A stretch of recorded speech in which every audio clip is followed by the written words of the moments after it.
Avec Stéphanie, nous sommes vraiment très contentes toutes les deux de vous accueillir à nouveau pour ceux qui étaient là la semaine dernière avec Ludovic et d'accueillir les nouveaux. D'abord parce que cette deuxième webconférence, on est très très heureux d'avoir Margarida Romero avec nous parce on sait qu'on va passer un très très bon moment et qu'on va pouvoir échanger et grandir et avancer ensemble aujourd'hui.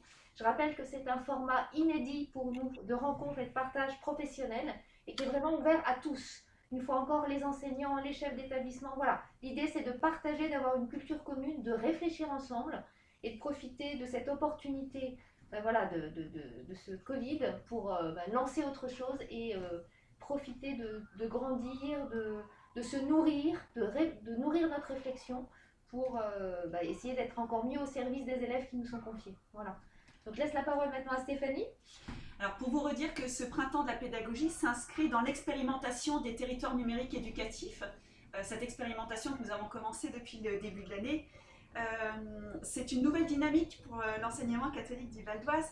C'est une opportunité aussi de vous rejoindre sur le terrain et puis de chercher, de répondre au mieux à vos besoins. Alors répondre à vos besoins tout en sachant que tout n'est pas parfait, que nous construisons toujours en marchant, que nous construisons avec vous, avec vos retours et que si vous n'étiez pas là, nous ne pourrions pas avancer de la même manière. Donc merci à tous de vous engager et de vous en tant qu'acteurs de terrain, c'est vous qui nous donnez la matière et qui réfléchissez avec nous. Alors surtout, n'hésitez pas, on est vraiment ouvert à tout ce que vous connaissez. Je vous rappelle que c'est en nous avançons, nous réajustons et cette démarche, c'est vraiment un pilotage pédagogique et c'est ce que vous faites tout le temps dans vos classes. Donc on est vraiment dans la même démarche avec un petit peu de hauteur, mais en tout cas avec vous. Donc merci à chacun. Après, pour le cadre de cette webconférence, si vous êtes d'accord, ce que nous allons faire, c'est... Alors pour les personnes qui étaient là déjà la semaine dernière, c'est à peu près le même principe. On va peut-être laisser la parole dans un premier temps à Margarida. Et puis, ce que nous vous conseillons, c'est si au fur et à mesure vous avez des questions, notez-les dans le chat. Et nous, ensuite, à la fin, on les reprendra et on les posera à Margarida. Comme ça évite de De couper couper. Ouais. et puis de pouvoir garder le fil. Est-ce que ça vous convient aussi, Margarida? C'est bon? C'est ce qu'on Oui, s'est dit. c'est parfait. C'est Super. parfait. Donc ce qu'on vous propose, c'est de couper vos micros. On va laisser la parole à Margarida et un immense merci pour ce partage qui commence dès maintenant. Merci à vous. Merci. Merci Evelyne et Stéphanie pour cette invitation et bravo pour cette initiative du printemps du numérique. Donc, quand on a échangé avec Evelyne et Stéphanie, donc il y a eu vraiment ce positionnement qui est celui de la co-création même sur les projets que vous menez. Et j'étais très enthousiaste de voir voilà, la démarche hein, parce que parfois, il y a des projets qui atterrissent un peu comme ça, et des projets dans lesquels il y a des échanges et sur lesquels il y a la possibilité de contribuer. Je pense que c'est un élément qui permet donc de faire avancer les choses d'une manière positive et constructive pour tous.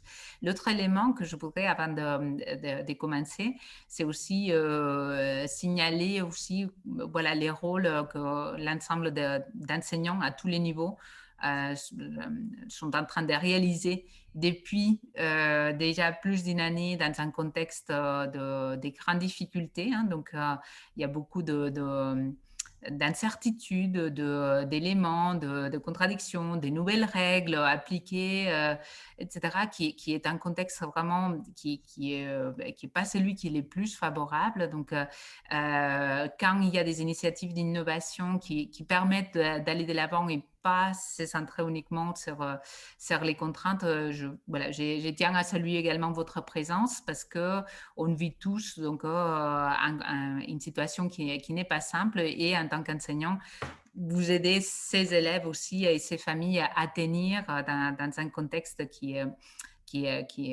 un contexte relativement incertain et complexe. Donc, j'espère que les idées que je vous partageais vont éclairer, vous apporter quelques voilà, des visions qui éventuellement puissent se traduire par des réflexions ou même des pratiques qui pourraient arriver dans les classes. Hein. Je vais vous partager donc la présentation via Zoom. Hop, écran partagé. Voilà. Donc, Moi, je suis à la base de Barcelone, hein, donc mon accent n'est pas niçois, ça s'entend. Je travaille au laboratoire d'innovation et numérique pour l'éducation qui est à l'INSPE de Nice, hein. Donc, voilà, on accompagne la formation des enseignants. Et on a fait les présentations, là on a les avancées, et on va se poser la question des compétences, de la co-créativité, de la pensée critique, des types d'activités qu'on peut développer pour développer ces compétences-là. Et on va également aborder cet aspect de pensée informatique, hein, donc co-créativité numérique. Donc, est-ce qu'on peut travailler également cette volet-là de pensée informatique? On va voir justement de quoi on parle quand on parle de pensée informatique. OK. Comme chacun, en fait, on est très influencé par les contextes dans lesquels on a grandi. Donc, j'espère qu'un jour, je pourrai vous dire, allez, allez visiter Reus, proche de Barcelone. C'est la ville de Gaudi. C'est une belle ville. C'est là où je puis donc aller à l'école et puis avoir une super expérience d'apprentissage. Et je fais partie de ces enfants qui ont adoré l'école. On avait une école avec beaucoup de projets, pas de numérique bien sûr à l'époque, mais beaucoup de projets, beaucoup d'activités avec la communauté. Et par la suite, même si c'était pas la carrière hein, qu'on préconise pour les élèves qui vont bien à l'école, on me disait fais autre chose, etc. Je me suis dit je vais continuer je vais continuer à travailler dans l'éducation car j'aimerais accompagner des enseignants et accompagner aussi les volets recherche pour que d'autres personnes puissent avoir des expériences positives d'apprentissage. On peut avoir des expériences positives d'apprentissage à l'école et ça vaut la peine de travailler pour avancer dans cette direction. Donc ça, c'est un petit peu les positionnements donc, qui ont été pris. Donc après, j'ai enseigné donc, auprès des futurs enseignants à Barcelone et après Barcelone, je suis allée former des futurs enseignants donc du côté du Québec. Donc là-bas, j'ai travaillé 4 ans et c'est un système de formation finalement assez proche de celui aussi en Espagne, 5 ans de formation pour devenir enseignant soit au préscolaire, soit au primaire, soit au secondaire, avec une alternance formation initiale et formation pratique relativement forte. Et par la suite, donc, je fais les sauts sur Nice, donc un gros changement, donc gros changement de climat, mais gros changement aussi dans l'organisation de la formation des enseignants.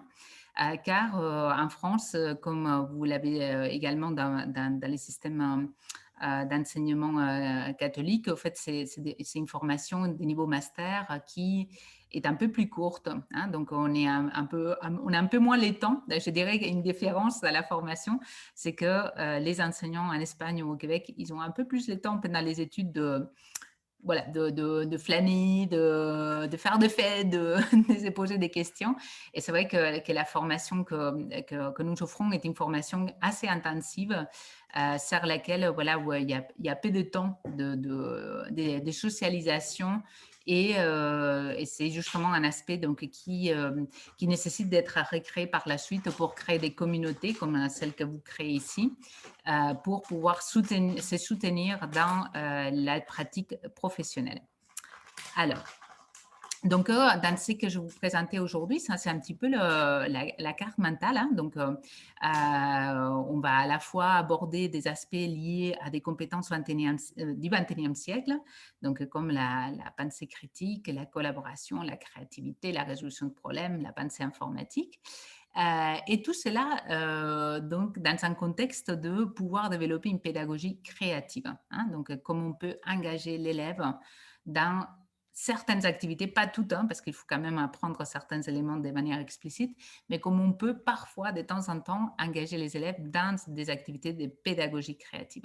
Et on verra des exemples qui sont liés également au numérique, tout en sachant qu'il n'y a pas que le numérique et qu'il peut y avoir certaines de ces activités, notamment dans les approches de fabrication, dans les approches manuelles, qui peuvent se développer également sans les numériques. Donc ça, c'est un petit peu la vision générale.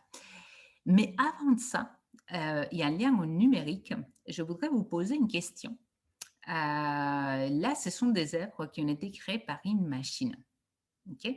Et si je vous pose cette question-là, c'est un lien également au fait de questionner l'importance de la révolution numérique que nous sommes en train de vivre. Et j'aimerais vous poser la question de ces œuvres qui ont été créées par une intelligence artificielle. Est-ce que c'est pour vous, est-ce que vous considérez que c'est créatif? Est-ce que vous seriez même prêt à les acheter de la même manière que vous achetez une autre œuvre qui serait créée par un humain? Donc, je me lance vers peut-être, voilà, comme ça à la hasard. Hein, je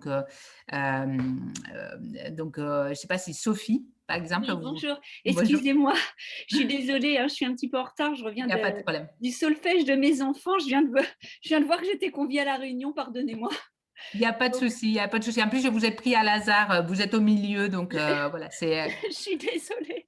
Donc, effectivement, mais de toute façon, c'est vrai que tout est point de vue. Moi, si on m'avait pas dit que ça avait été fait par un ordinateur, je pourrais tout à fait considérer que c'est une œuvre faite par la main humaine, hein. On voit très peu de différence. Oui, de toute façon, maintenant, il y a des algorithmes qui sont capables de reproduire même la main humaine qui arrive à cartographier. Donc, ça devient très compliqué, hein, de séparer le grain de l'ivraie, comme on peut dire. Ah oui. Donc là, est-ce que vous seriez jusqu'au point de acheter une œuvre de ce type-là, en disant, voilà, ça a la même qualité, c'est. Eh bien, actuellement, si je parle pour moi, j'ai des reproductions d'œuvres d'art chez Mhm. moi qui viennent du Louvre, mais certaines sont reproduites à l'identique, en fait, par des machines que j'ai Mhm. payées, bien sûr, beaucoup moins cher que les originaux, mais je suis déjà, en fait, en possession d'œuvres qui sont des reproductions faites, je pense, pour 90%, par des robots. Que ce soit Mhm. des sculptures ou des œuvres de tableaux, je suis persuadée que ce ne sont pas des reproductions faites par la main de l'homme. Donc, oui, effectivement, je peux dire que j'en ai déjà acheté quelque part. Mhm. D'accord, ok. Donc, bon, des copies, ok. Oui, et des Et, copies, et donc, derrière, j'en ai là, effectivement, vous voyez, de Degas. J'ai les copies de Degas, ce sont des photos, je pense, des reproductions numériques, hein, mhm. des œuvres d'art. Donc, voilà. Excellent. Donc, voilà, ça pose vraiment la question de dire, voilà, est-ce qu'on peut arriver à séparer qu'est-ce qu'une œuvre produite par un humain, qu'est-ce qu'une œuvre produite par un algorithme? Et j'aimerais vous poser des questionnements sur lesquels après on va revenir, parce que ça va être un des aspects de dire, voilà, si on questionne cet aspect du numérique, c'est également pour démystifier tous ces aspects-là, hein, donc pour ne pas les considérer de manière trop comme étant quelque chose qui, en aucun cas, ça va remplacer les métiers d'enseignant. Donc, je vous invite à répondre à un ensemble de questions qu'on pose aussi à des élèves. Hein. Donc, je vais vous envoyer les liens sur la discussion et je vous les partager ici. Hop. Donc, écran partagé. Alors, ces questionnements-là, donc au départ, on vous invite à noter vos initiales, hein, donc votre année de naissance, et là, c'est avant l'atelier, hein, donc dans les contextes. Et ensuite, il va y avoir cette question importante de qu'est-ce que pour vous une machine intelligente? OK. Donc, je vous invite à répondre, si possible, individuellement. Je vais vous envoyer les liens vers les clavardages. Sur le clavardage, sur la discussion, excusez, on va utiliser un mot un peu plus, un peu plus standard. Dans la discussion, je ne sais pas si tout le monde a pu avoir accès. Oui. Voilà.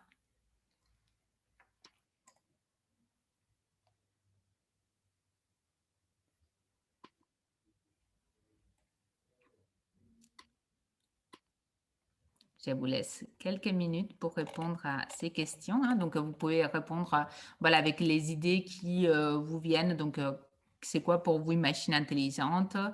Et après, quel est le niveau d'intelligence selon vous d'une calculatrice de ce type-là? Hein? Il y a beaucoup de types de calculatrices. On va se centrer uniquement de ce type-là, d'un bras robotique, d'un ordinateur, d'une tablette, d'un smartphone. Et ensuite, il y a un ensemble de questionnements. Hein? Donc, est-ce que les machines peuvent avoir une couleur préférée? Est-ce que les machines peuvent faire des calculs compliqués? Est-ce qu'elles peuvent porter des objets lourds?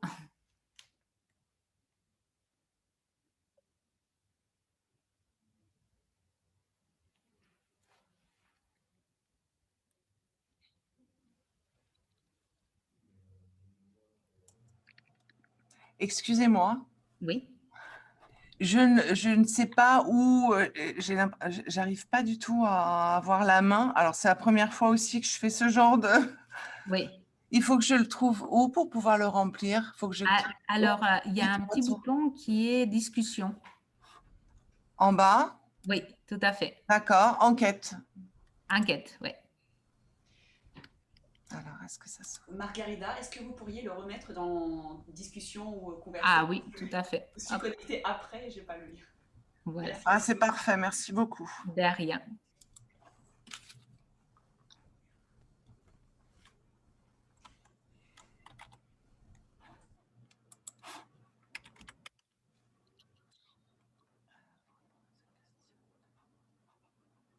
On n'a pas noté celle de est-ce qu'une intelligence artificielle va substituer un enseignant, tellement la réponse nous semble évidente, mais…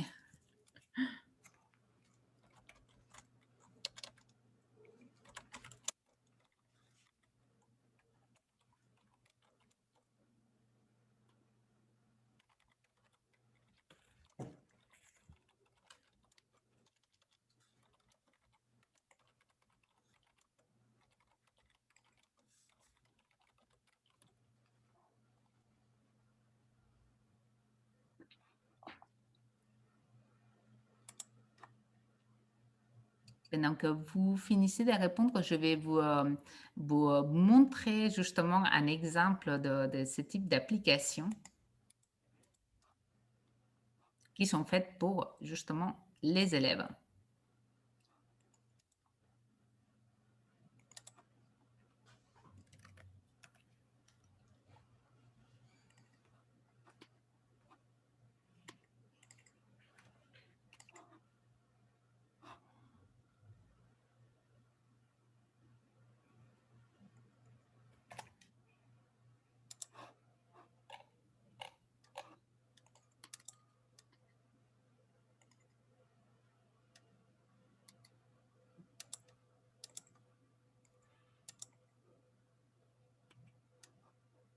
Voilà, je vous partage mon écran. Alors, voici un exemple assez populaire hein, donc, pour ces côtés entraînement de ces intelligences artificielles, juste pour voir un exemple concret de quoi on parle. Peut-être il y en a qui connaissent, hein, Teachable Machine, donc c'est une petite application. Là, on va entraîner et donc on pourrait entraîner avec deux objets.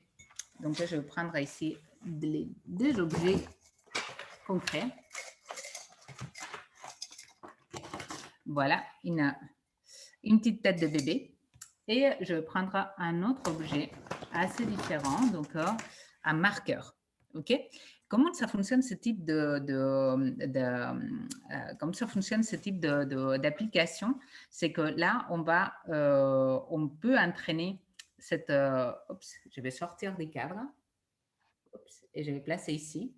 Et là, du coup, je vais donner quelques… ah oui, je ne peux pas utiliser la webcam parce que je l'utilise ici aussi. À un moment, je vais arrêter la webcam ici. Et là, peut-être, il va me laisser l'utiliser là. Voilà. OK, donc on a ici la tête du bébé. OK, là, il est en train il a pris quelques images, OK, de cette tête du bébé. Et ensuite, on a un autre objet qui, on va dire, c'est des types classe 2. OK? Donc, ici, on va avoir quelques... Mais on va prendre également un crayon. On va prendre un autre type de crayon. On va même prendre un pinceau. OK? On va prendre cet autre élément. OK? Et là, en fait, ce sont des éléments, des images qui sont assez différentes. On va laisser donc faire un traitement de ces différentes images pour qu'ils puissent identifier quelles sont les différences donc, entre ces deux types d'images. OK, donc là, il est en train de traiter les données. Ce n'est pas beaucoup de données, hein, donc du coup, ça ne sera pas les meilleurs des modèles, hein, mais ensuite, qu'est-ce qui va se passer? C'est qu'on va dire, par exemple, là, si je montre ça, vous voyez qu'il reconnaît cet objet comme étant de la classe 2. Okay?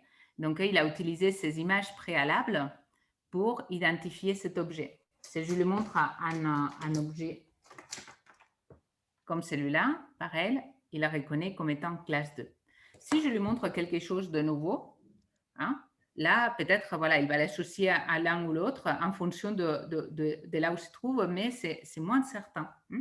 Et si je lui remontre ça, donc il va pouvoir identifier. OK? Donc, qu'est-ce qui s'est passé ici?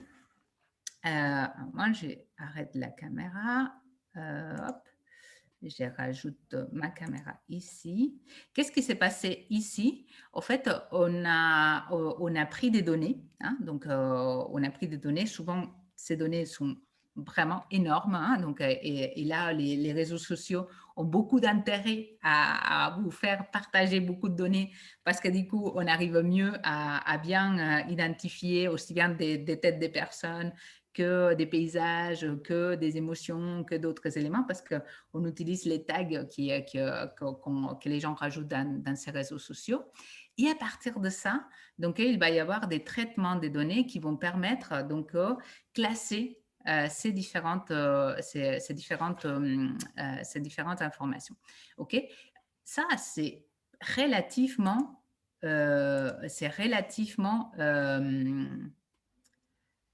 vous n'arrivez pas à valider? Non. Franchement, moi, je ne peux pas valider à chaque fois. Je vais revenir sur Zoom. Moi, j'ai le même souci, en fait. Il nous demande de mettre une réponse maximale, sinon on ne peut pas valider. C'est ça. Pareil pour moi. C'est l'exercice où on nous demande si on est tout à fait d'accord, voilà. Moyennement d'accord, voilà. Et ça ne fonctionne pas. On ne peut pas valider notre questionnaire. Oui. Donc ça veut dire qu'il y a une erreur. Excusez, ouais. C'est, voilà, je pensais qu'il y avait, voilà, donc, oups, ça veut dire que si là vous rajoutez 5 réponses, est-ce que ça fonctionne? Moi, ça a fonctionné. Hein. J'ai validé tout le tableau, j'ai répondu aux 2 questions d'en dessous et tout en bas, j'ai pu valider. Hein. Donc, moi, on ça devrait y arriver. pas. Mais Moi, non, j'y arrive pas non plus. J'ai essayé plusieurs fois. Et du coup, je l'ai perdu. Moi, ils m'ont demandé, j'ai mis c'est pas grave parce que et moi, j'arrive pas à valider non plus. Voilà, c'est pas grave. Donc, désolé parce que c'était censé, donc, par la suite, désolé parce que c'était censé donc permettre d'avoir un aperçu des perceptions des uns et des autres. Donc, mais on va faire un retour. Hein, donc, qu'est-ce qui se passe actuellement? En tout cas, c'est qu'on a constaté, c'est que quand on aborde des éléments type intelligence artificielle, il peut y avoir des fantasmes, des mythes sur le fait que ça va venir tout changer. Or, ce qui fonde ce type de traitements, c'est des traitements dans lesquels, oui, on arrive s'il y a beaucoup de données, à identifier éventuellement des visages et même des émotions dans des visages, ce qui n'est pas neutre, ok? Mais ça reste encore très, mais alors infiniment, très loin de ce qu'un enseignant peut arriver à faire. Et ça, c'était un message fort que je voulais partager avec vous, c'est que même si on est dans un contexte numérique, on est encore très, très loin d'avoir des outils qui puissent substituer la moindre activité que vous faites. Par exemple, concevoir une séquence, s'adapter dans une classe aux besoins des différents élèves. Ça, ce sont des éléments qu'on est encore trop loin. Donc, qu'est-ce qui est fait actuellement? Il y a parfois certaines applications qui savent corriger un peu plus en base à des modèles. Hein, donc, les projets Voltaire, par exemple, donc pour les aspects de conjugaison, etc. Ou certains exercices en mathématiques. Mais on est encore à des années-lumière de ce qui est possible de faire. Donc, dans un tableau comme celui-là, donc, que je vous présentais tout à l'heure, en fait, la créativité, elle n'est pas encore du côté de la machine. La créativité, elle vient de la donnée qui est utilisée au départ, donc comme les images qu'on avait intégrées pour entraîner les modèles. OK? Et donc, la créativité reste, c'est ce qui est à la source de ce qui a été produit. Hein? OK? Donc, ce ne sont pas des éléments qui sont produits par la machine. La machine, ce qu'elle fait, c'est juste recombiner et traiter ces informations-là. Et donc, juste un message de simplification et démystification. On n'est vraiment pas encore proche de technologies qui permettent donc de substituer les enseignants. Hein. Donc, dans ce système artificiel, ce qu'on a, donc c'est juste des règles, donc pas des règles qui sont préétablies pour mouliner des données existantes. Et un élément super différentiel, c'est la créativité humaine. Donc à la fois cette côté sensibilité, les intentions, l'intentionnalité et la réflexibilité.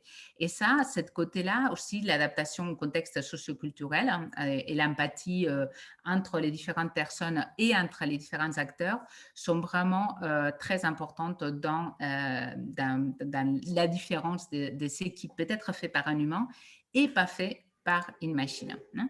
Donc, message très important, ce n'est pas une question d'humain, c'est pas une question de machines et des traitements algorithmiques, c'est surtout une combinaison, et ça vous avez ici les modèles TIPAC, c'est à la fois des connaissances technologiques, des pratiques pédagogiques et des connaissances disciplinaires qui sont abordées.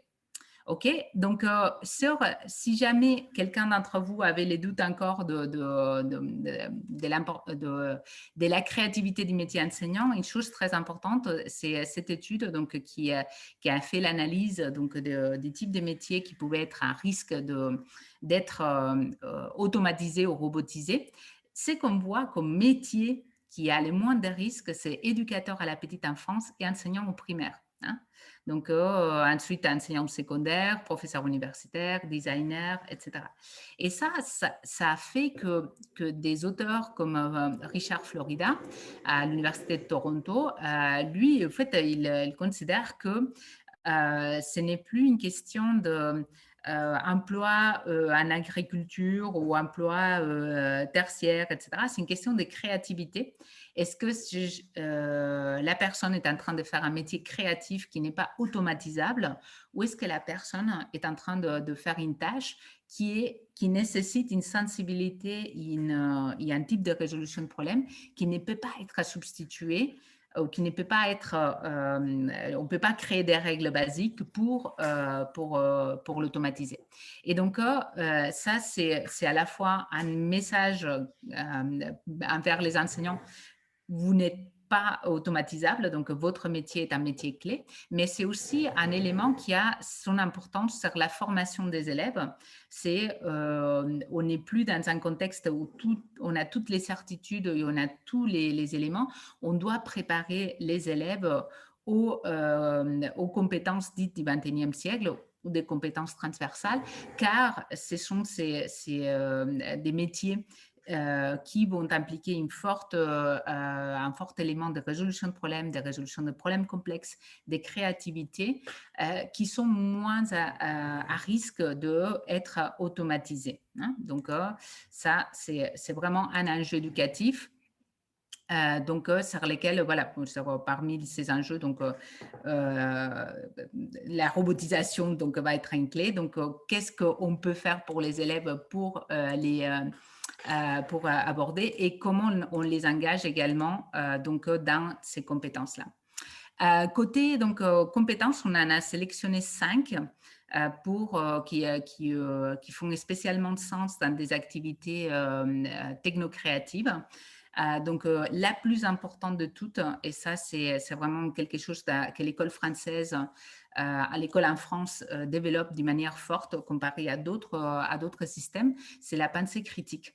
Donc, cet élément-là, il est clé car il va falloir se positionner en disant, voilà, quels sont les types de technologies qu'on accepte, quel type de technologie on ne veut pas, quel type d'enseignement on peut faire si on est à distance avec les élèves. Voilà, il y a tout un ensemble d'éléments où la pensée critique dans l'ensemble des métiers est super importante. L'autre aspect, c'est la collaboration, résolution de problèmes et la créativité et l'intersectionnalité qu'il y a entre ces éléments-là.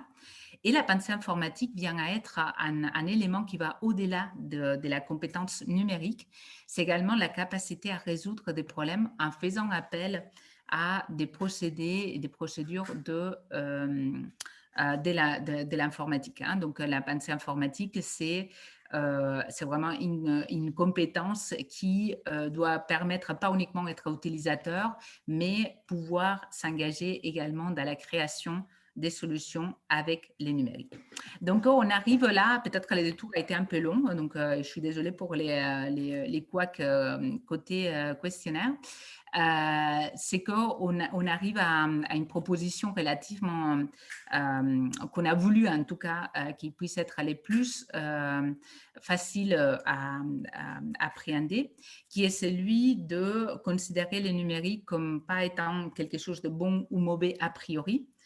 C'est comme les stylos. Un stylo, c'est pas lui qui fait des fautes. On peut écrire des choses merveilleuses ou on peut écrire des horreurs avec un même stylo.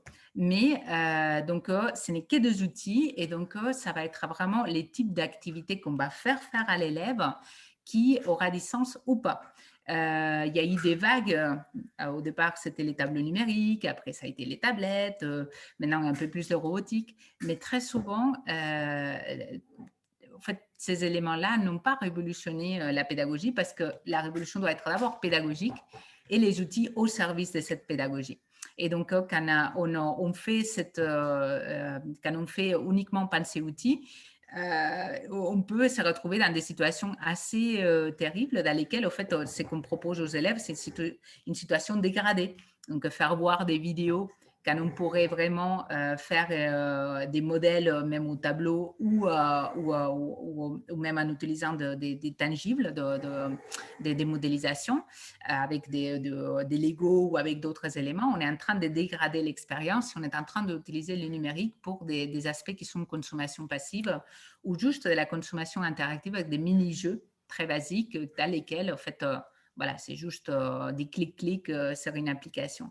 Et donc, les éléments qui peuvent apporter éventuellement du potentiel pour cet engagement créatif, ils engagent l'élève dans la création des contenus. Donc, ce n'est pas que vous à créer du contenu, etc. Donc, c'est faire une vidéo, faire un compte numérique, faire eux-mêmes des quiz pour d'autres élèves. Donc, de la création des contenus, la co-création des contenus.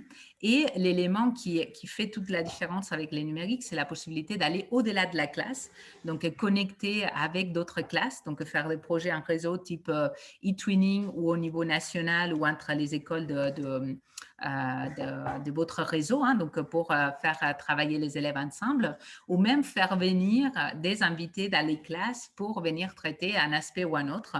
Donc, c'est utiliser le numérique comme une fenêtre hyper puissante en éducation pour aller au-delà du contexte.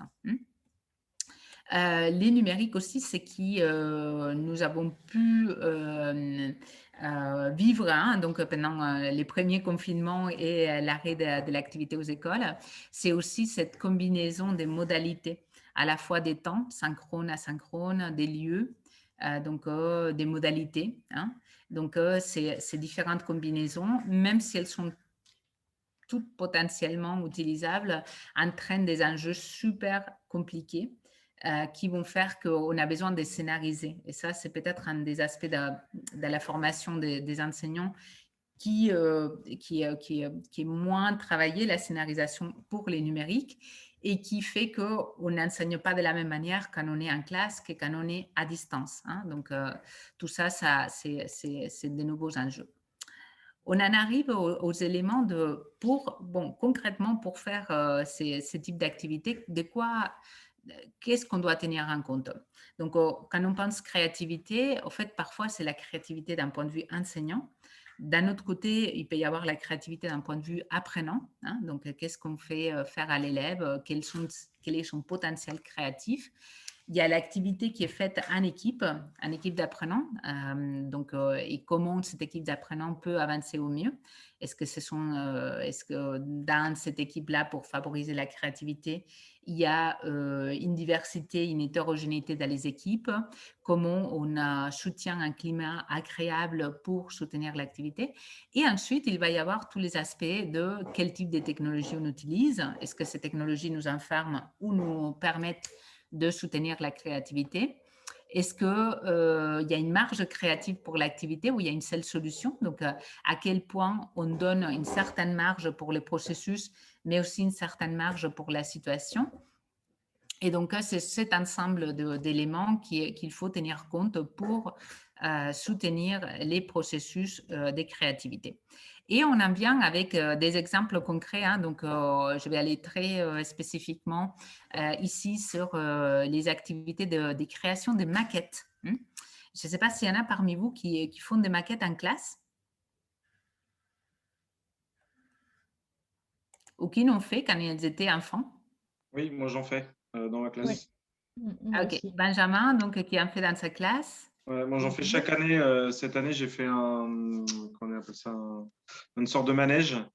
Et puis sinon, j'ai fait des bateaux, j'ai fait un moulin à vent. Voilà. J'aime bien chaque année en faire avec mes élèves de CE1.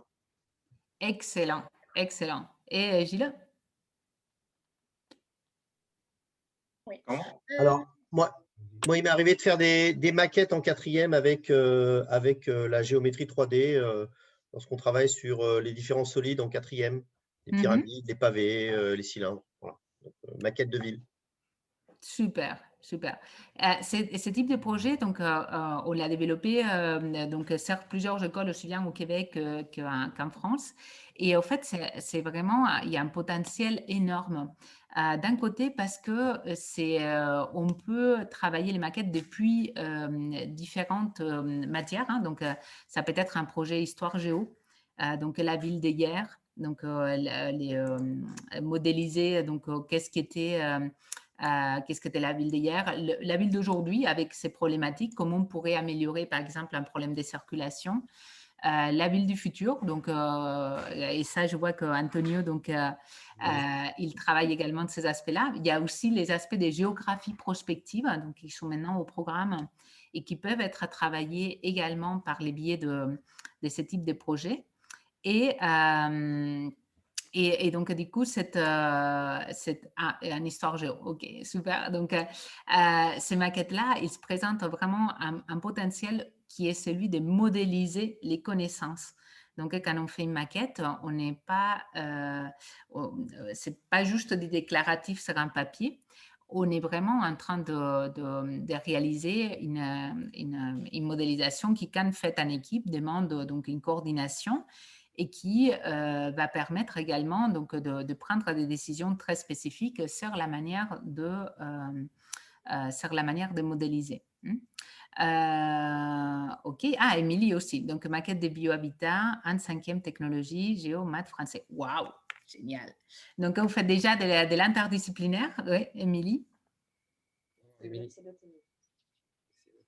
Oui, pour moi, en fait, on travaille sur un biohabitat. Donc, ils étudient les critères du biohabitat en géo, la charte écologique en français. Et en maths, ils travaillent sur tout ce qui est plan en 2D. Donc, ils réalisent des plans en 2D. Et après, on réutilise ces ressources en techno, on fait des plans en 3D. Et tout ce qu'ils ont vu dans les autres matières, bah, c'est nos ressources pour fabriquer notre biohabitat avec ce qu'on met dedans. Excellent, super. Donc, et en plus, je pense que vous avez un contexte peut-être plus favorable dans les établissements dans lesquels vous êtes parce que c'est une gestion qui peut permettre une certaine souplesse complémentaire, hein, donc pour le développement de ces projets interdisciplinaires. Et c'est là où il y a vraiment une puissance, c'est quand la maquette, en fait, elle n'est pas questionnée uniquement depuis une perspective, mais même quand, par exemple, ici, dans Objectif Antibes, l'enseignant qui a initié cette maquette-là, c'est un enseignant en art plastique. Mais ensuite, il y a eu tous les questionnements de proportion. Donc, du coup, ça a questionné les enseignants en maths. Donc, d'autres enseignants ont été impliqués parce qu'il y avait un enseignant sur une discipline qui faisait les démarrages, mais ensuite, il y a eu des besoins spécifiques qui ont porté sur d'autres disciplines. Donc, et dans les contextes que nous avons étudiés d'un point de vue recherche, voilà, sur lesquels ça a très bien été, c'est une maquette qui a vécu 2 ans. Donc, la première année, donc, ça a été une construction, c'était plus maths, plus les aspects géographie, etc. Et la deuxième année, il est venu également les côtés art parce que les ombres portées, parce que plein d'éléments. Donc, le fait d'avoir ce type de dispositif permet par la suite d'envisager plein d'activités, par exemple tous les aspects énergie. Hein, donc, là, vous voyez une petite lampe faite avec des LED. Donc, tout un ensemble d'éléments qui vont permettre de travailler pas uniquement les éléments du programme, mais également des aspects liés au développement durable et à d'autres aspects qui sont également importants.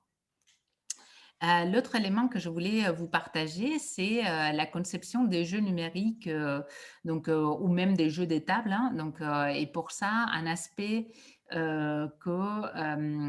lesquels on voit également qui peut soutenir bien quand vous êtes en train de faire une démarche de ce type-là, c'est travailler avec des jeux de cartes. Donc, on a développé un jeu de cartes pour des élèves allant du collège mais jusqu'à l'université, dans lesquels on fait connaître les différents objectifs de développement durable de l'ONU, mais également c'est que vous avez peut-être déjà intégré donc, les axes de développement durable qui ont été définis par les ministères, et on fait jouer à ces cartes-là les différents élèves pour qu'ils puissent envisager une idée des jeux. Après, certains développent, d'autres ne développent pas, mais en tout cas, concevoir un jeu qui pourrait aborder ces thématiques-là.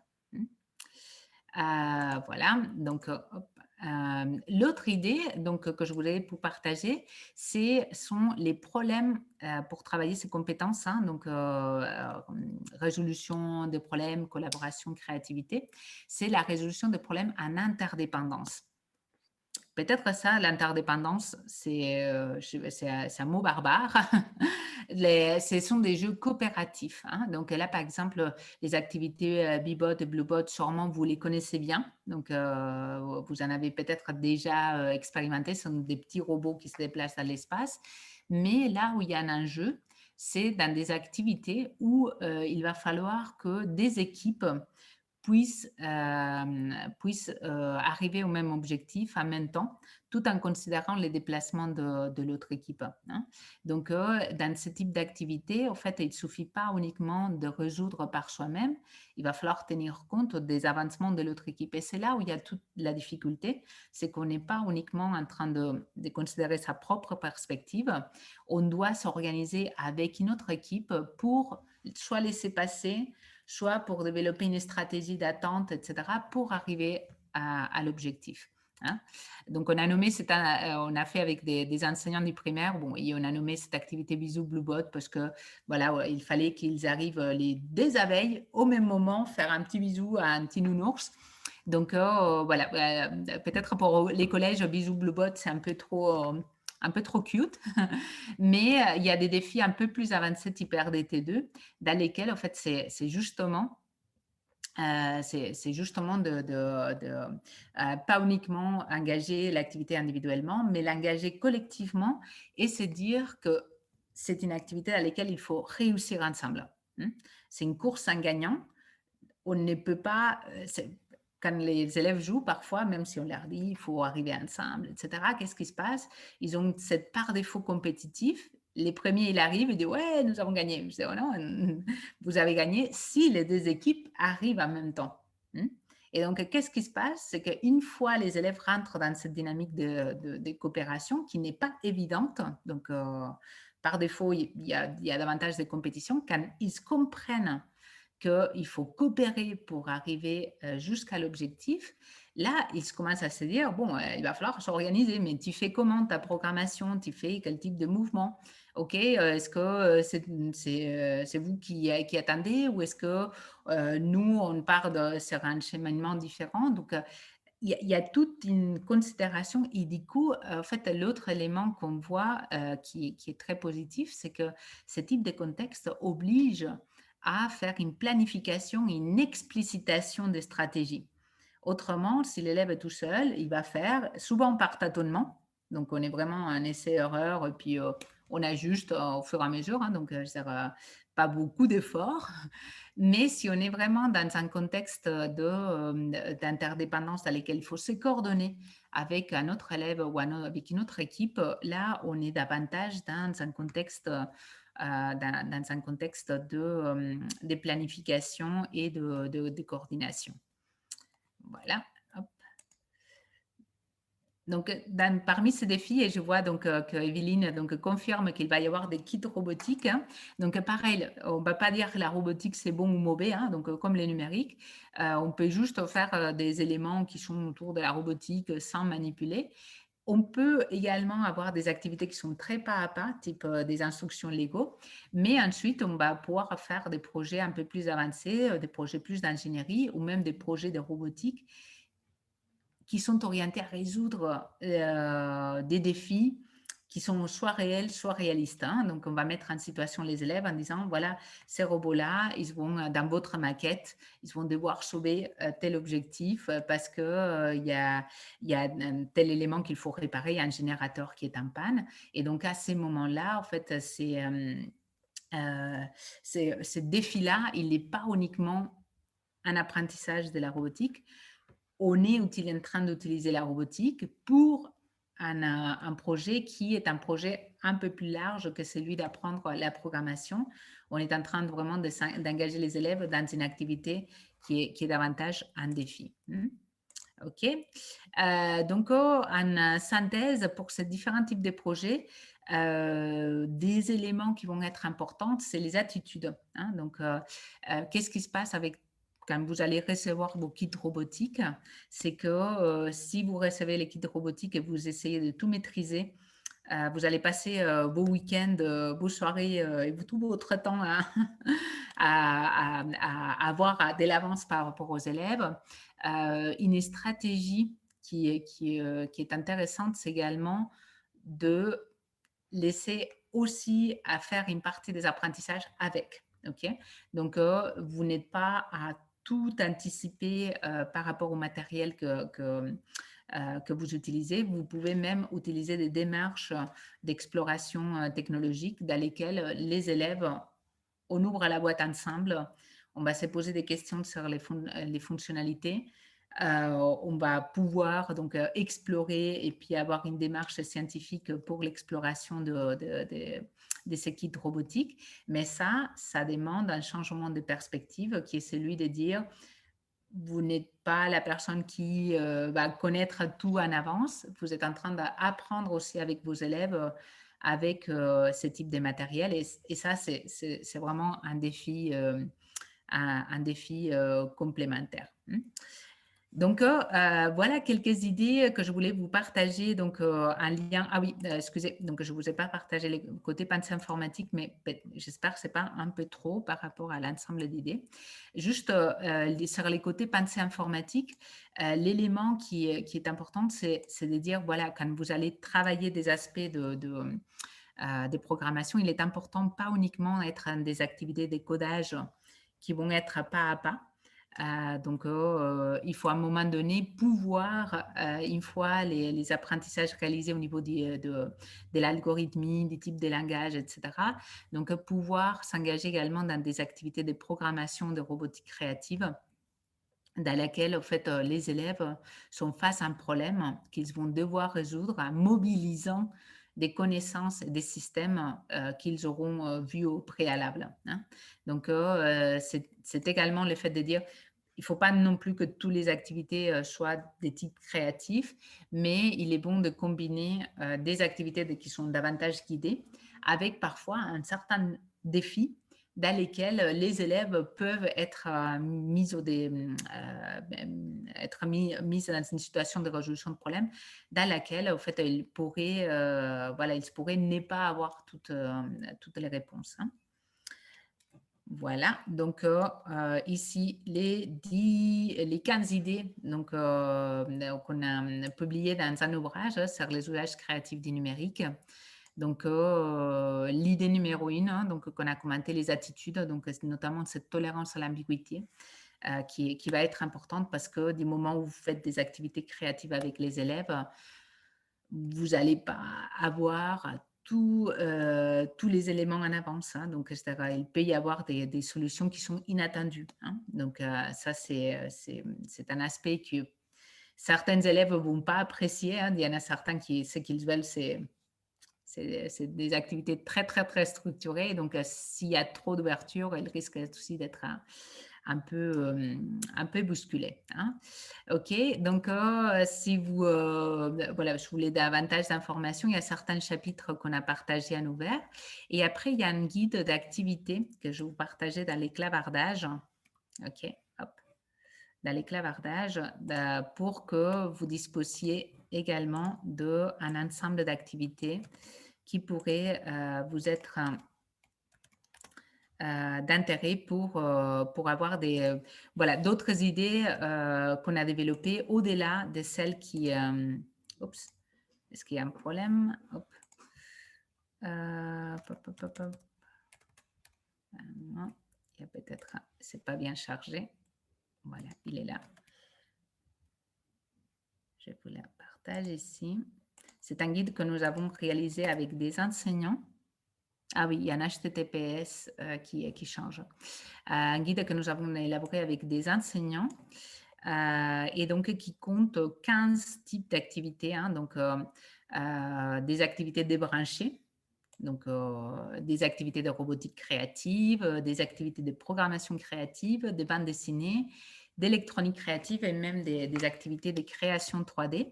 Donc, c'est un petit peu comme un livre de recettes dans lesquels on dit à partir de quel âge ça peut être travaillé, mais que vous pouvez décliner par la suite. Hein. Donc, par exemple, ça, la course de robots sans gagnant, même si c'est à partir de 5 ans, c'est même une activité que côté lycée avec un certain... voilà, en demandant aux élèves pas uniquement de tâtonner, mais vraiment de résoudre mathématiquement ces types de calculs, peut être également décliné. Donc, la manière dont sont décrites ces activités-là, elles sont des manières relativement génériques pour permettre que les enseignants qui le souhaitent puissent par la suite préciser d'une manière un peu plus préciser par rapport au niveau scolaire et au type de matériel, les types de développement de l'activité. Et tout récemment, et avec ça je finis, hein, parce que je suis un peu longue parfois, je vais vous partager donc justement des activités qui ont été développées dans les contextes des projets de ville intelligente. Voilà, des activités technocréatives donc autour de la ville que je vous partage ici. Donc, qu'on a développé avec des collègues de l'Académie de Nice. Hein, et donc, dans lesquelles vous avez des activités autonomie énergétique dans son collège, transport en commun autonome, de jeux de cartes, également en littérature, des dystopies. Et également des projets de serres autonomes au sein de l'établissement. Hein. Donc, pareil, donc, ce sont des activités dans lesquelles il y a une description d'âge minimal, mais dans lesquelles il n'y a pas de limite par les hauts. OK, donc voilà un partage de quelques-unes des ressources et quelques-unes des idées.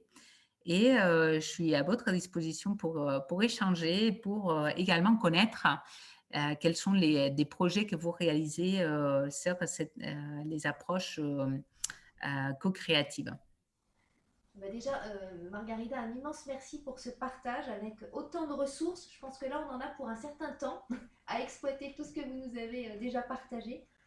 On va vous laisser peut-être les uns et les autres 1 ou 2 minutes pour essayer de formuler une question, parce que je pense qu'il y a pas mal de choses qui vont remonter, et aussi des partages, si vous avez envie, les uns et les autres, de voilà, partager une expérience que vous vivez dans votre classe, que vous avez construit, et qui fait un petit peu écho à ce que Margarida vient de nous partager sur à la fois de la coopération, de la construction en interdépendance, et qui répond à un vrai besoin de travailler avec d'autres et de construire avec d'autres, dans une pensée réfléchie et un besoin de l'autre. En tous les cas, ce qui nous a fait sourire, c'est que les kits robotiques Bibot, c'est des kits que nous avons eus avec les territoires numériques éducatifs. Donc, voilà, on a ces kits qui vont être livrés dans les établissements. Donc, c'est vraiment tout à fait à propos de savoir, voilà, que pouvons-nous faire de ces kits. Et donc là, vous avez pu nous éclairer un petit peu, nous donner 2-3 idées. Ce qui serait génial, c'est qu'il y ait vraiment des enseignants qui soient porteurs. Et de découvrir avec leurs élèves. Voilà, et de découvrir avec leurs élèves et qui puissent voilà, relayer un petit peu ce projet-là. Et moi, ce qui m'interpelle aussi dans ce que vous avez pu dire, c'est le côté lâcher prise. Margarida, en tant qu'enseignante, on a toujours parfois tendance à vouloir tout maîtriser, que tout soit nickel. Et en fait, c'est vrai que de laisser de la place à l'autre, à l'enfant, à sa réflexion, à sa découverte, laisser cet espace-là, il est aussi important qu'une construction bien sécurisée et bien construite, un développement bien conduit. Mais c'est important d'avoir aussi un peu de hauteur. On parlait avec vous tout à l'heure sur cette prise de distance, mais je pense que dans la construction et dans l'élaboration de nos séquences, c'est vraiment important d'y penser et de laisser cette place. Oui, tout à fait. Et avec les Bibot, en fait, c'est ça. Il y a un univers d'activités qui est fascinant. Hein, donc, et ce qui est, en tout cas, une piste aussi intéressante, c'est quand des activités fonctionnent dans une classe, faire que les élèves fassent faire l'activité à d'autres élèves d'autres classes. Donc, en tout cas, ces côtés partage entre différents niveaux et voir donc comment les défis peuvent être adaptés en fonction des différents niveaux, peuvent être vraiment intéressants. Par exemple, tous les aspects des parcours qui peuvent être initialement relativement simples et guidés, mais qui peuvent arriver à travailler, par exemple, de tous les côtés. Là, je n'ai plus les mots mathématiques. Donc, quand on a une ligne droite et on doit faire miroir, donc voilà, tout un ensemble de représentations aussi des mouvements dans l'espace qui permettent de travailler énormément d'aspects tant en géométrie que sur les repérages dans l'espace et autres. Donc Ludovic, qui a pu tester. Est-ce que Ludovic, tu veux ouvrir ton micro pour pouvoir en parler? Je suis là, vous m'entendez? Oui. Du coup, oui. Alors j'ai un bruit de fond, du coup, j'ai pas entendu la fin de la phrase, mais oui, nous on a reçu effectivement un kit Lego Spike et un kit Bluebot au niveau de notre établissement. On a commencé avec ma collègue en technologie à tester le Lego Spike. Qui pour le collège est plus adapté que le petit Bluebot, qui est vraiment plus spécifique au premier degré. Et c'est vrai que c'est intéressant de voir ce que ça permet. La seule difficulté que l'on peut rencontrer pour le moment, c'est le fait qu'on ne reçoive qu'un seul kit. Et pour la mise en place dans une séquence pédagogique avec un groupe classe ou même un demi-groupe classe, c'est le seul petit frein qu'il peut y avoir. Mais je rejoins pleinement tout ce qui a été dit sur l'apport et l'intérêt que ça peut susciter auprès des jeunes de manipuler en fait ces choses-là et d'être dans de la création et de voir leur création, pour le coup, sur le robot prendre vie par le codage qu'ils vont avoir réalisé au préalable. Ludovic, on pensera à essayer d'en avoir d'autres. J'espère. C'est un bon moment de négociation, Ludovic. Ouais, et ça, c'est aussi ce qui est vraiment bien, c'est il y a la boucle de rétroaction, elle est courte. Donc, les élèves programment, ensuite, ils exécutent, ils peuvent voir qu'est-ce qui s'est passé. Hein. Et par contre, ça mène aussi parfois des élèves qui font un peu du tâtonnement. Hein. Et là, il y a des petites stratégies pour éviter que les élèves fassent trop du tâtonnement, qui est celui vraiment à un moment donné de dire, voilà, pour arriver à tel objectif, donne-moi ta programmation. On va discuter cette programmation et peut-être même décider au sein de la classe si on est tous d'accord qu'elle va arriver à l'objectif. Et uniquement si on est tous d'accord qu'on a bien arrivé, à ce moment on l'exécute. Mais quand les boucles sont trop rapides et que les élèves, voilà, en fait, c'est pas grave, on se trompe, puis ils ajustent, etc., il peut y avoir ça peut être un frein un frein pour la réflexion. Donc, il faut qu'en tant qu'enseignant, on les force à planifier, à réfléchir avec ce type de technologie. L'autre élément, si vous travaillez avec Scratch et avec d'autres langages de programmation, c'est aussi de ne pas les laisser faire des activités en liberté tout de suite. C'est vraiment de les faire travailler d'abord sur papier, faire une planification et uniquement dans un deuxième temps, quand ils ont une idée très précise de la stratégie, d'aller sur l'écran parce qu'autrement, voilà, on se retrouve que ça part un peu dans tous les sens. Donc, on a vraiment besoin de forcer, et ça, on a différentes évidences de recherche, pas uniquement nous en tant qu'équipe, mais aussi dans d'autres équipes, dans lesquelles il faut forcer les élèves dans cette étape des planifications, des modélisations, de vraiment d'écriture, avant de pouvoir réaliser ces activités avec soit les robots, soit les logiciels. Moi, j'ai une question par rapport au tâtonnement. Ayant été enseignante en cycle 1 en maternelle, c'est une phase qui est importante de manipuler, de tâtonner, d'essayer. Et là, vous partez tout de suite sur la planification. Du coup, on se dit que cette phase de tâtonnement, d'essai-erreur, elle n'est pas juste, ou il faudrait la faire après? Non, c'est très bien. Avec les petits, et je dirais avant, en fait, il y a un avant 7 ans et un après 7 ans. C'est aussi les capacités de planification. Avant 7 ans, bon, bien sûr, c'est davantage d'alléger l'interaction, etc. Mais à un moment donné, il faut aussi pouvoir permettre, demander à l'élève, qu'est-ce que tu penses qu'il va se passer si on fait telle action? Donc, même si ce sont des questions simples, mais pas qu'il soit juste en train de toucher et puis de voir, mais qu'à un moment, il puisse quand même faire une réflexion d'anticipation de qu'est-ce qu'il pourrait se passer. Hein. Je dirais à partir de ce temps, par contre, ça devient important, c'est OK, on a un objectif, on a des consignes, qu'est-ce que ça veut dire ces consignes-là, qu'est-ce que ça implique, il faut vraiment forcer un peu les élèves à pas uniquement être dans une phase de tâtonnement, même initiale, qui peut être très bien pour découvrir, mais à un moment donné, il faut aussi pouvoir les arrêter, les forcer à faire cette démarche, parce que c'est ça qui manque. On fait des activités, même s'il y a des papiers, crayons à côté, ils sont tellement enthousiastes avec la manipulation de la technologie qu'ils en oublient cette étape-là. Émilie a ouvert son micro. Oui, Émilie.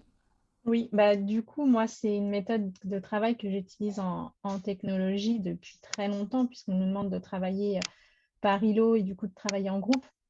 Donc, de se mettre d'accord sur un programme par rapport à un objectif.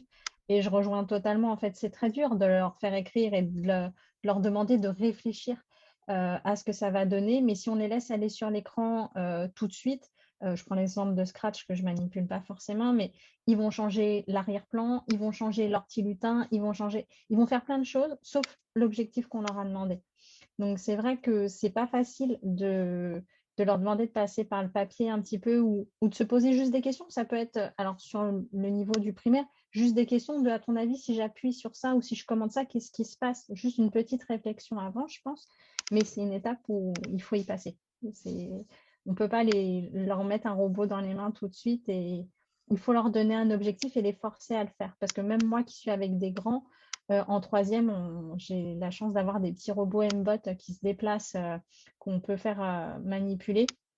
Ils vont vouloir les faire bouger, mais ils ne vont pas aller à l'objectif qu'on leur a demandé exactement. Donc, il faut pour tous passer par là.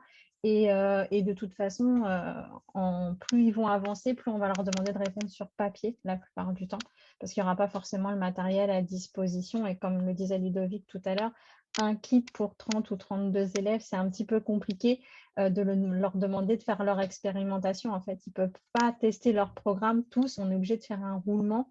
Et du coup, on peut perdre les élèves aussi si on n'a pas ce temps un petit peu de réflexion. Ouais. Tout à fait, je vous rejoins. Je pense que voilà, de tout ce qui fait de la manipulation, on les voit. Hein, donc, en plus, c'est une génération assez immédiate. Hein, donc, ils sont habitués à avoir du feedback immédiat dans les technologies qu'ils utilisent. Et il y a peut-être un peu moins les réflexes de la prise de notes, de résoudre des éléments en les modélisant. Donc, il y a tout un accompagnement qui est à faire. Et l'autre élément, c'est qu'il y a vraiment, c'est un faux mythe, les natifs numériques, les générations qui nous arrivent dans les écoles. Ils sont des clickers, ils sont des switchers des smartphones. Or, on voit, hein, on a fait des activités dans lesquelles les élèves avaient beaucoup de mal avec l'utilisation d'un clavier et d'une souris. Parce qu'il y avait certains, donc ils n'ont pas ces dispositifs à la maison. Donc on est, oui, eux ils se sentent compétents, mais c'est peut-être un faux sentiment de compétence car la compréhension, hein, de ce qu'on parlait au départ, donc qu'est-ce que l'informatique, qu'est-ce qu'une donnée, comment ça traite, donc la notion des données, comment on crée les données, des images qui vont ensuite être moulinées par un traitement. Tous ces éléments d'où ça vient, comment c'est traité, comment les machines sont en réseau, tous ces aspects de base des connaissances informatiques, elles sont vraiment pas toujours bien développées. Hein. Même l'utilisateur d'un tableur, j'imagine que ça doit parler à beaucoup. Hein. Avant, c'était une évidence. Aujourd'hui, on doit expliquer qu'est-ce qu'un tableur. Donc, on a perdu beaucoup dans des compétences numériques, des productivités, d'organisation d'informations, etc. Parce que les types d'expériences numériques qu'ils ont, c'est une expérience de Netflix, de YouTube, etc., dans lesquelles il y a juste à scroller, il n'y a plus à organiser des données, à collecter des données, à les traiter. Donc, on a un sacré défi parce qu'en plus, ils pensent être compétents. Alors, Anne-Hélène, est-ce que tu veux ouvrir ton micro pour poser ta question ? Non, en fait, c'était pas tellement une question, c'était juste que dans la classe avec AlgoBlock, en fait, en effet, on a expérimenté cette histoire d'anticipation, c'est-à-dire qu'au départ, ils fonçaient, ils positionnaient leur bloc, ils positionnaient leur boucle, et rapidement, ils se sont aperçus qu'il fallait qu'ils anticipent un petit peu sur quel choix il fallait faire pour réaliser en fait des figures qui étaient proposées.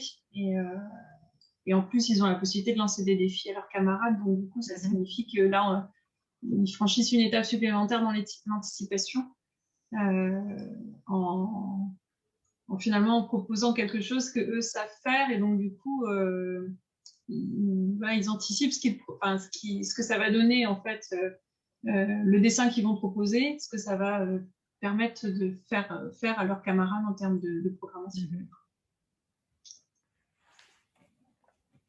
Oui, tout à fait. C'est très intéressant qu'ils se proposent même pour les autres. Hein. Oui, et de travailler cette polyanticipation. Ouais. Et oui, Émilie et Gilles soulignent des aspects qui sont des difficultés. Donc, oui, l'enregistrement d'un fichier, même qu'est-ce qu'un fichier, qu'est-ce qu'une extension. Voilà, on est peut-être même plus loin qu'on était il y a quelques années. Hein, donc, voilà, les compétences numériques, c'est quelque chose qui est vraiment nécessaire, d'autant plus qu'ils ont beaucoup de confiance dans les services qu'ils utilisent et puis qu'ils ne sont pas très soucieux voilà, du partage des données. On nous dit, voilà, oui, mes données sont là, et puis c'est pas grave, je les partage. J'assume qu'il y ait des photos, et puis voilà, on est vraiment dans une culture un peu... dans une culture différente dans laquelle il faut davantage les sensibiliser sur quels sont les enjeux qu'il y a derrière ces données-là. Alors, il n'y a pas d'autres questions pour l'instant dans le chat. Est-ce que certains ont encore envie de poser d'autres questions ou des interrogations ou même des remarques par rapport même aux compétences du XXIe siècle? Est-ce que vous les connaissiez? Est-ce que ça vous parle?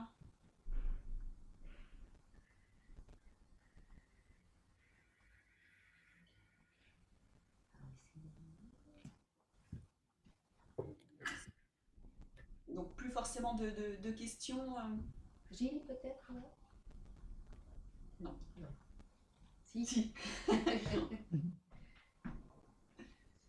Comment peut-on récupérer le diaporama ou les documents qui nous ont été diffusés aujourd'hui?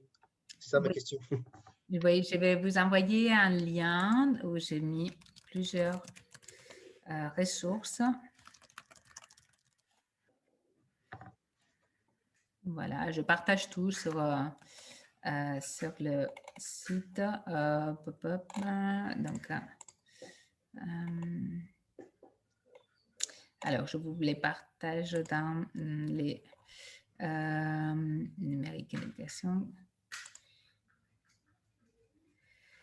Voilà, ça, je vous les situe là. Voilà, donc ça, c'est des ressources. Donc, vous en trouverez d'autres. Donc, je partage tous les éléments que nous faisons. Hein. Donc, par exemple, le jeu des cartes donc, que nous avons développé, il est tout en ouvert et vous pouvez les télécharger également. Donc, à partir des sites. Merci beaucoup. Oui, le micro, j'ai pas vu que le micro est ouvert.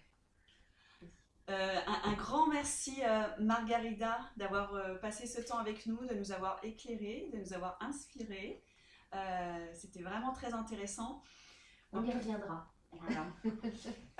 Juste peut-être quand même, alors je me mets un peu plus devant la caméra, mais pour vous redire que donc, tout à l'heure on a aperçu, mais Margarida Romero a écrit un livre avec Eric Sanchez dans la collection Mythes et Réalité. Je ne sais pas si vous connaissez, mais c'est une collection qui est très intéressante.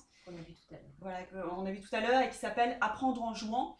On mettra les références. Voilà, on vous mettra les références, mais en tout cas c'est un livre très intéressant pour justement démystifier le jeu dans nos classes, le jeu pédagogique, les jeux vidéo aussi. Enfin voilà, bref, on démystifie un petit peu la place du jeu. Quoi dire d'autre? Un immense merci à tous et puis on a envie de dire Margarida peut-être à l'année prochaine hein, parce qu'on va recommencer. Hein.